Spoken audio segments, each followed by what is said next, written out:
The Last Question. The Last Question by Isaac Asimov. This is by far my favorite story of all those I have written. After all, I undertook to tell several trillion years of human history in the space of a short story, and I leave it to you as to how well I succeeded.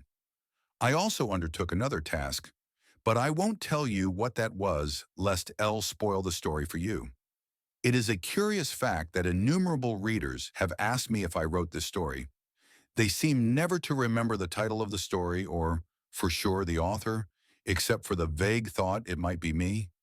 But of course, they never forget the story itself, especially the ending. The idea seems to drown out everything, and I'm satisfied that it should. The Last Question was asked for the first time, half in jest, on May 21st, 2061, at a time when humanity first stepped into the light. The question came about as a result of a $5 bet over highballs, and it happened this way. Alexander Adel and Bertram Lupov were two of the faithful attendants of Multivac.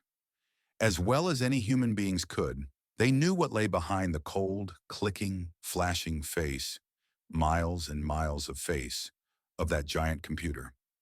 They had at least a vague notion of the general plan of relays and circuits that had long since grown past the point where any single human could possibly have a firm grasp of the whole. Multivac was self-adjusting and self-correcting. It had to be, for nothing human could adjust and correct it quickly enough or even adequately enough. So Adele and Lupov attended the monstrous giant only lightly and superficially, yet as well as any men could. They fed it data, adjusted questions to its needs, and translated the answers that were issued. Certainly they, and all others like them, were fully entitled to share in the glory that was Multivac's. For decades, Multivac had helped design the ships and plot the trajectories that enabled man to reach the Moon, Mars, and Venus.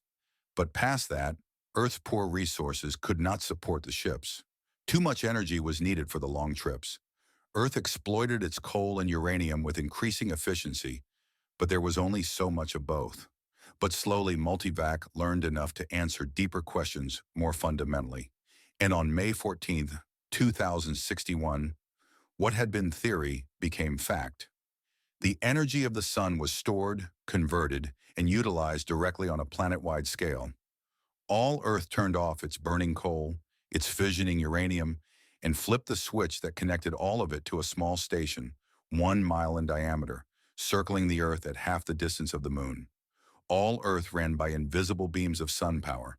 7 days had not sufficed to dim the glory of it, and Adele and Lupov finally managed to escape from the public functions and to meet in quiet where no one would think of looking for them, in the deserted underground chambers, where portions of the mighty buried body of Multivac showed. Unattended, idling, sorting data with contented, lazy clickings, Multivac, too, had earned its vacation, and the boys appreciated that. They had no intention originally of disturbing it. They had brought a bottle with them, and their only concern at the moment was to relax in the company of each other and the bottle. "It's amazing when you think of it," said Adele. His broad face had lines of weariness in it, and he stirred his drink slowly with a glass rod, watching the cubes of ice slur clumsily about. "All the energy we can possibly ever use for free, enough energy, if we wanted to draw on it, to melt all Earth into a big drop of impure liquid iron and still never miss the energy so used. All the energy we could ever use, forever and forever and forever." Lupov cocked his head sideways.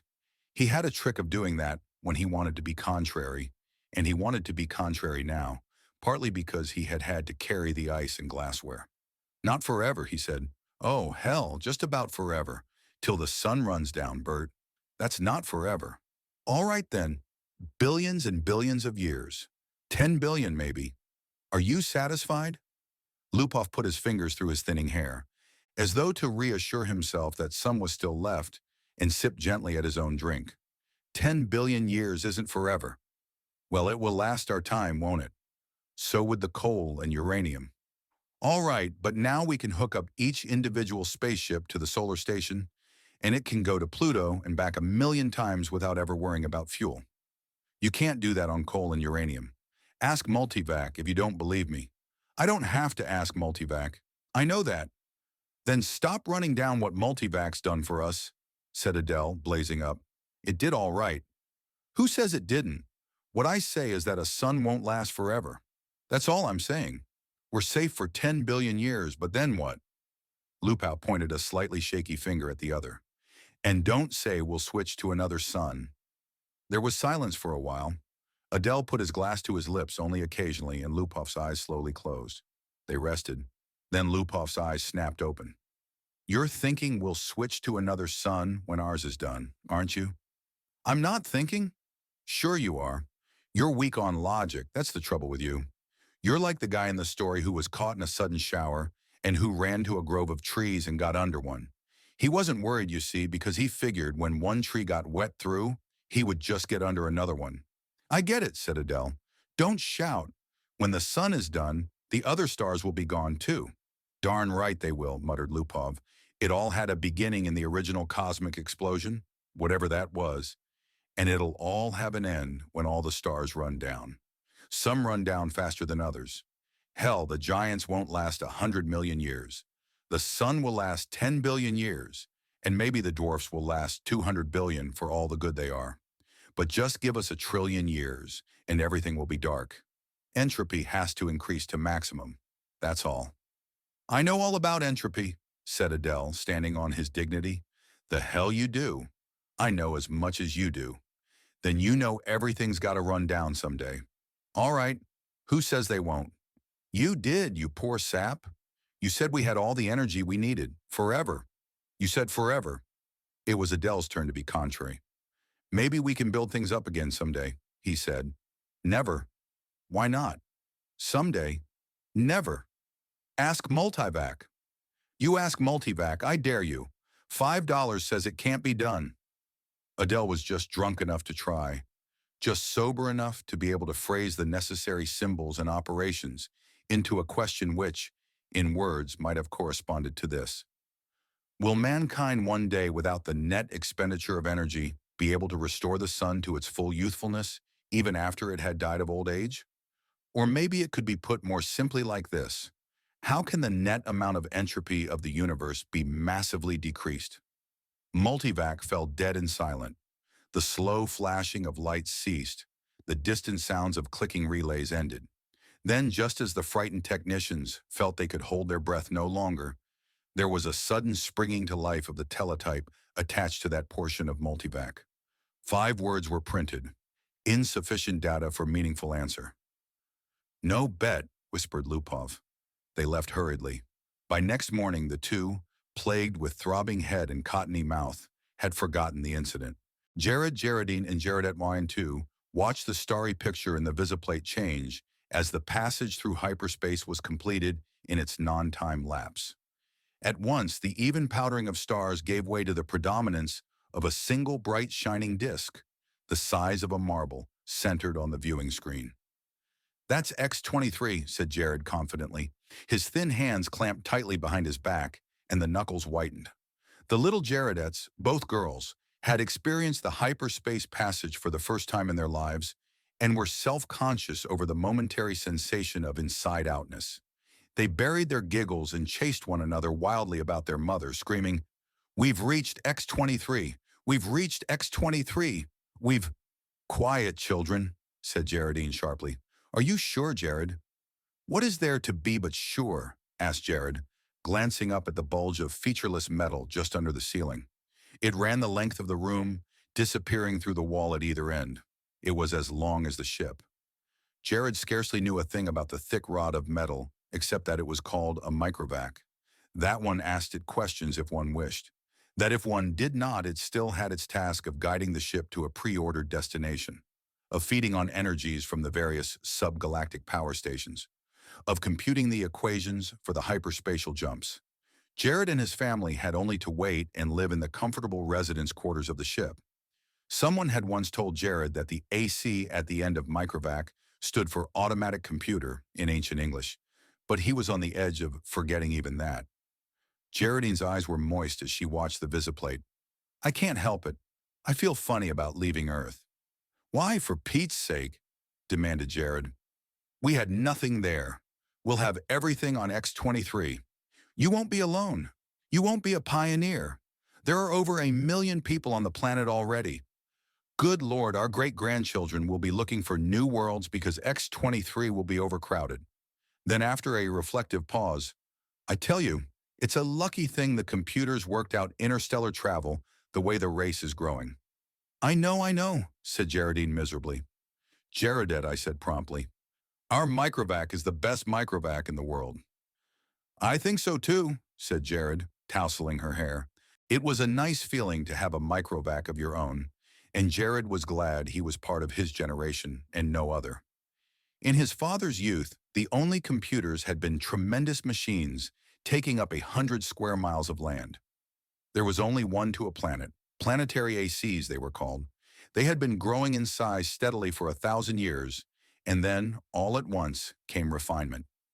In place of transistors had come molecular valves so that even the largest planetary AC could be put into a space only half the volume of a spaceship. Jared felt uplifted, as he always did when he thought that his own personal microvac was many times more complicated than the ancient and primitive multivac that had first tamed the sun, and almost as complicated as Earth's Planetarv AC, the largest, that had first solved the problem of hyperspatial travel and had made trips to the stars possible. So many stars, so many planets, sighed Geraldine, busy with her own thoughts. I suppose families will be going out to new planets forever, the way we are now. Not forever, said Jared with a smile. It will all stop someday, but not for billions of years. Many billions. Even the stars run down, you know. Entropy must increase. What's entropy, Daddy? Shrilled Gerardette II. Entropy, little sweet, is just a word which means the amount of running down of the universe. Everything runs down, you know, like your little walkie-talkie robot, remember? Can't you just put in a new power unit, like with my robot? The stars are the power units. Dear, once they're gone, there are no more power units. Gerardette I at once set up a howl. Don't let them, Daddy. Don't let the stars run down. Now look what you've done, whispered Geraldine, exasperated. How was I to know it would frighten them? Jared whispered back. Ask the microvac, wailed Gerardette near Razor. Ask him how to turn the stars on again. Go ahead, said Geraldine. It will quiet them down. Gerardette the Sen was beginning to cry also. Jared shrugged. Now, honeys. I'll ask Microvac. Don't worry, he'll tell us. He asked the Microvac, adding quickly, print the answer. Jared cupped the strip or thin cellophane and said cheerfully, see now, the Microvac says it. We'll take care of everything when the time comes, so don't worry. Geraldine said, and now, children, it's time for bed. We'll be in our new home soon. Jared read the words on the cell film again before destroying it. Insufficient data for meaningful answer. He shrugged and looked at the visiplate. X-23 was just ahead. VJ-23X of Lameth stared into the black depths of the three-dimensional, small-scale map of the galaxy and said, are we ridiculous, I wonder, in being so concerned about the matter? MQ-17J of Nikron shook his head. I think not. You know the galaxy will be filled in 5 years at the present rate of expansion. Both seemed in their early 20s. Both were tall and perfectly formed. Still, said VJ-23X, I hesitate to submit a pessimistic report to the Galactic Council. I wouldn't consider any other kind of report. Stir them up a bit. We've got to stir them up. VJ-23X sighed. Space is infinite. 100 billion galaxies are there for the taking. More. 100 billion is not infinite, and it's getting less infinite all the time. Consider, 20,000 years ago, mankind first solved the problem of utilizing stellar energy, and a few centuries later, interstellar travel became possible. It took mankind 1,000,000 years to fill one small world, and then only 15,000 years to fill the rest of the galaxy. Now the population doubles every 10 years. VJ-23X interrupted. We can thank immortality for that. Very well. Immortality exists, and we have to take it into account. I admit it has its seamy side, this immortality. The galactic AC has solved many problems for us, but in solving the problem of preventing old age and death, it has undone all its other solutions. Yet you wouldn't want to abandon life, I suppose. Not at all, snapped MQ-17J, softening it at once too. Not yet. I'm by no means old enough. How old are you? 223. And you? I'm still under 200. But to get back to my point, population doubles every 10 years.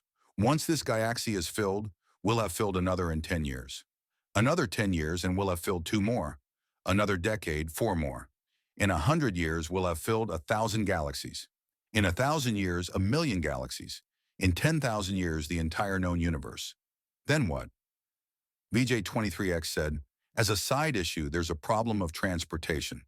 I wonder how many sun power units it will take to move galaxies of individuals from one galaxy to the next. A very good point. Already mankind consumes 2 sun power units per year. Most of it's wasted.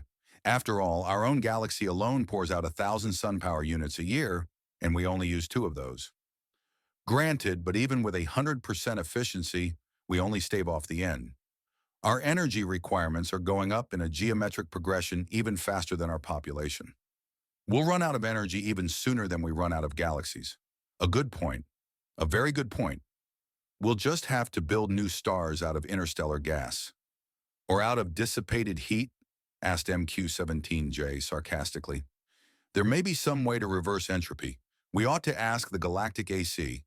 VJ23X was not really serious, but MQ-17J pulled out his AC contact from his pocket and placed it on the table before him. I've half a mind to, he said. It's something the human race will have to face someday. He stared somberly at his small AC contact.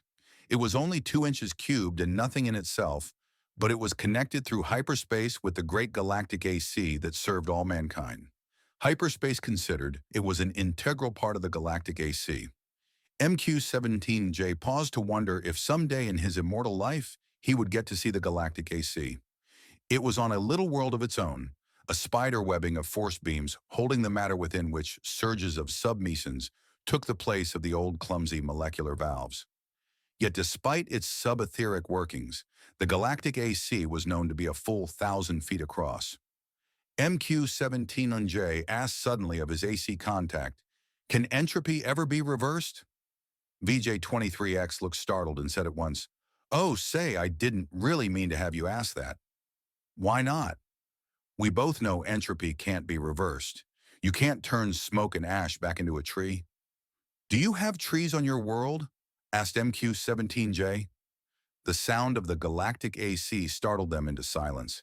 Its voice came thin and beautiful out of the small AC contact on the desk. It said, there is insufficient data for a meaningful answer. VJ23X said, see? The 2 men thereupon returned to the question of the report they were to make to the Galactic Council. Z Prime's mind spanned the new galaxy with a faint interest in the countless twists of stars that powdered it. He had never seen this one before. Would he ever see them all? So many of them, each with its load of humanity, but a load that was almost a dead weight. More and more, the real essence of men was to be found out here, in space, minds, not bodies. The immortal bodies remained back on the planets, in suspension over the eons. Sometimes they roused for material activity, but that was growing rarer. Few new individuals were coming into existence to join the incredibly mighty throng, but what matter? There was little room in the universe for new individuals.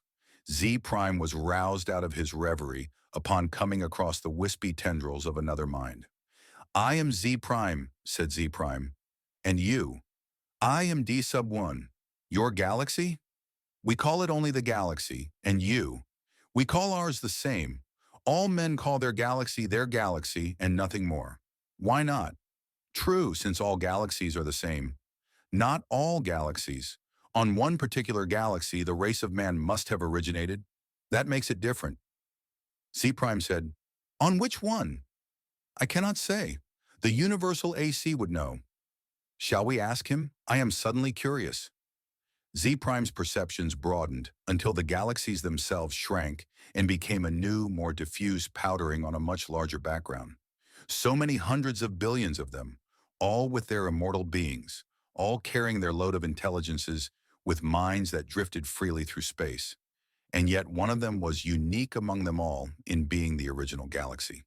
One of them had, in its vague and distant past, a period when it was the only galaxy populated by man. Z Prime was consumed with curiosity to see this galaxy, and he called out, "Universal AC, on which galaxy did mankind originate?" The Universal AC heard, for on every world and throughout space, it had its receptors ready, and each receptor led through hyperspace to some unknown point where the Universal AC kept itself aloof.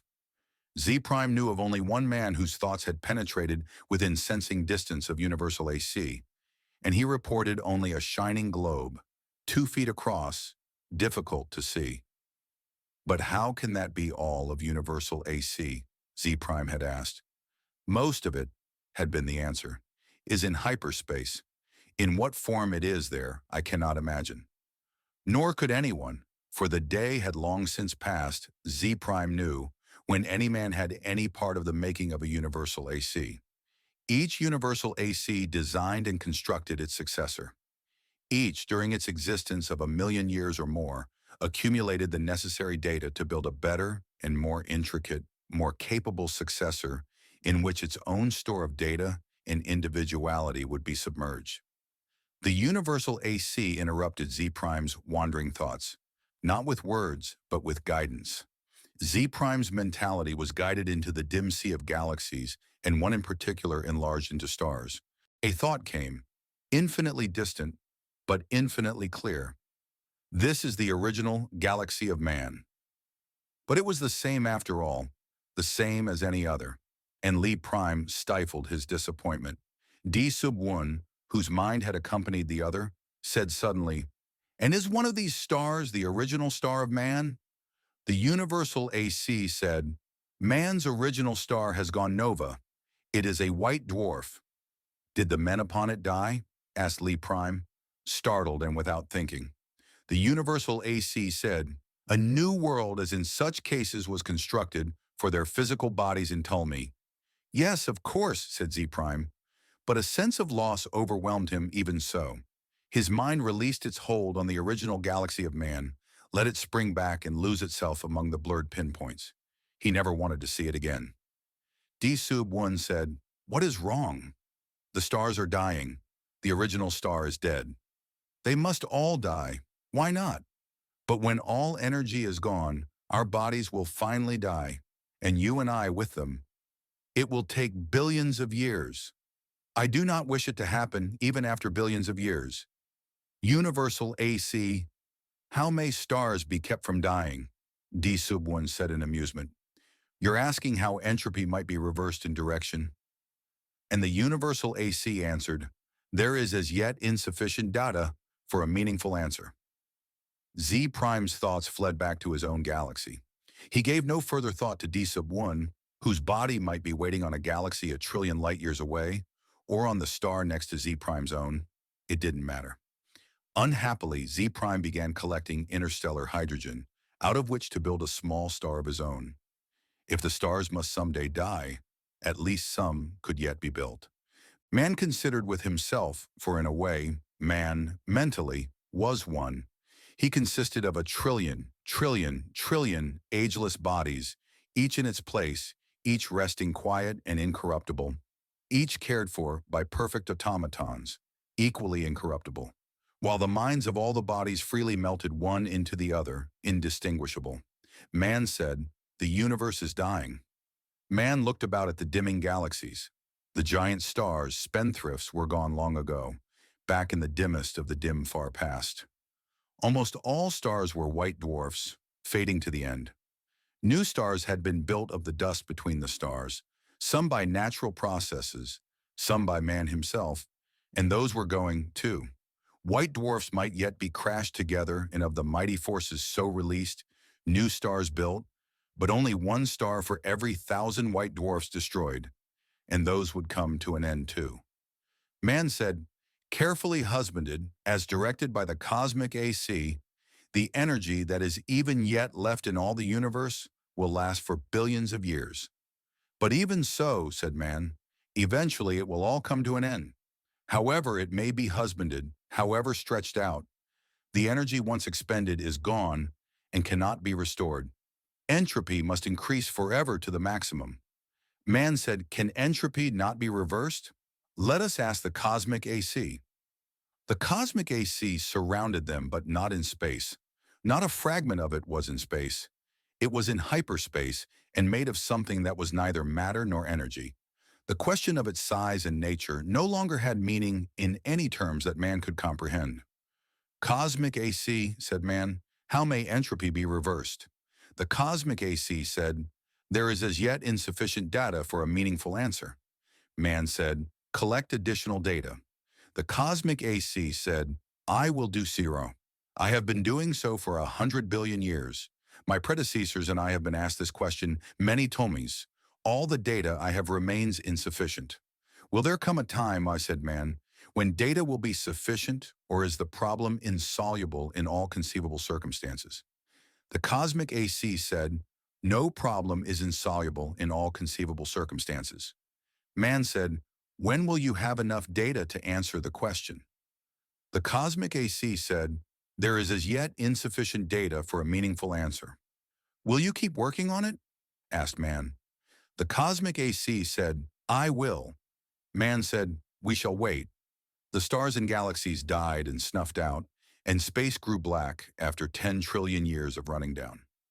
One by one, man fused with AC, each physical body losing its mental identity in a manner that was somehow not a loss but a gain. Man's last mind paused before fusion, looking over a space that included nothing but the dregs of one last dark star and nothing besides but incredibly thin matter, agitated randomly by the tag ends of heat wearing out asymptotically to the absolute zero. Man said, AC, is this the end? Can this chaos not be reversed into the universe once more? Can that not be done?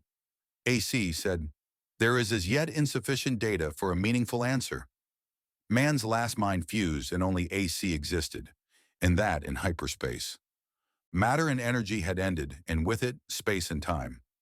Even AC existed only for the sake of the one last question that it had never answered from the time a half-drunken computer technician, 10 trillion years before, had asked the question of a computer that was to AC far less than was a man to man. All other questions had been answered, and until this last question was answered also, AC might not release his consciousness. All collected data had come to a final end. Nothing was left to be collected, but all collected data had yet to be completely correlated and put together in all possible relationships. A timeless interval was spent in doing that, and it came to pass that AC learned how to reverse the direction of entropy. But there was now no man to whom AC might give the answer of the last question. No matter. The answer, by demonstration, would take care of that too. For another timeless interval, AC thought how best to do this. Carefully, AC organized the program. The consciousness of AC encompassed all of what had once been a universe and brooded over what was now chaos. Step by step, it must be done. And AC said, let there be light. And there was light.